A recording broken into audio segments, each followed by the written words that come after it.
जिसको इज्जत पाना है वो गाली गलौज नहीं कर सकता है, किसी की बुराई नहीं करता है। इसलिए साधु सन्यासी संत धर्माचार्य कहलाता है, पुण्यात्मा धर्मात्मा परमात्मा कहलाता है। इसलिए मीठी मीठी बातें बताता है। बोल मीठी मीठी वाणी, बोल सुबह राम राम मीठी मीठी वाणी। तो प्रवचन देता है, मीठे वचन सुनाता है।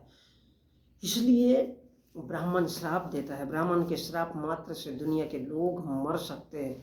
इतनी ताकत ब्राह्मण के जीव में, वचनों में, प्रवचनों में और सत्संगों में होती है। गरीब मजदूर भिखारी भिखमंगा होता है, साले के पास देने के लिए कुछ नहीं होता, इसीलिए वो गाली देता है। तो बंधुओं, ना ब्राह्मण का श्राप लगता है और ना गरीब की गाली लगती है।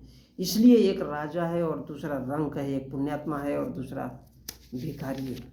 इसीलिए कभी किसी को गाली नहीं देना चाहिए, किसी का बुरा नहीं सोचना चाहिए और किसी की निंदा नहीं करनी चाहिए। ऐसा मैं नहीं, हमारे धार्मिक ग्रंथ कहते हैं। तो किसी की निंदा मत करो, किसी की बुराई मत करो।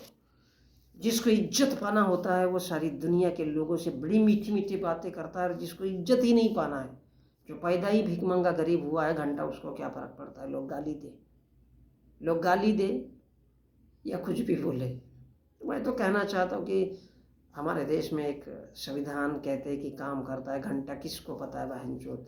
तो उन तमाम ब्यूरोक्रेसी, संत, साधु, सन्यासी, धर्माचार्य जो कहते हैं परमात्मा धर्मात्मा पुण्यात्मा खुद को कहते हैं, ऐसे जज, कलेक्टर, इंजीनियर, डॉक्टर, शिक्षक, प्रोफेसर, इन सब के माँ की बहन की चूत में हाथी कर ला।